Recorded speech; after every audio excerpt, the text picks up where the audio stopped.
বাংলাদেশের জাতীয় ক্রিকেট দল আয়ারল্যান্ডের বিপক্ষে ঘরের মাঠে টেস্ট ও টি-20 সিরিজ খেলবে। ব্যাটিং কোচ হিসেবে দায়িত্বে থাকছেন সাবেক ক্রিকেটার মোহাম্মদ আশরাফুল।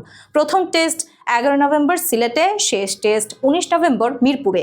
3 ম্যাচের টি-20 সিরিজ শুরু হবে 27 নভেম্বর চট্টগ্রামে।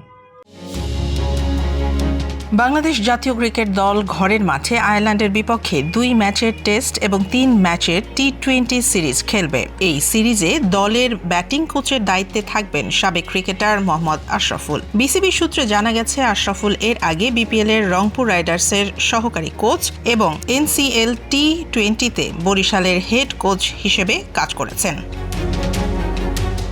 আশরাফুল ওয়েস্ট ইন্ডিজ সিরিজ চলাকালীন জাতীয় দলের কোচিং স্টাফে যোগদানের গুঞ্জনও শোনা গিয়েছিল। তিনি নিজেও জানিয়েছেন, বোর্ডের সঙ্গে দায়িত্ব নেয়ার বিষয়ে আলোচনা চলছে, তবে চূড়ান্ত সিদ্ধান্ত হয়নি। বাংলাদেশ জাতীয় দলের বর্তমান ব্যাটিং কোচের পদ ফাঁকা থাকায় সহকারী সিনিয়র কোচ মোহাম্মদ সালাউদ্দিন সাময়িকভাবে দায়িত্ব পালন করছেন। বাংলাদেশ ও আয়ারল্যান্ড 11 নভেম্বর সিলেটে প্রথম টেস্ট খেলবে। দ্বিতীয় ও শেষ টেস্ট ম্যাচ হবে 19 নভেম্বর মিরপুর স্টেডিয়ামে। 27 নভেম্বর থেকে চট্টগ্রামে শুরু হবে 3 ম্যাচের টি-20 সিরিজ।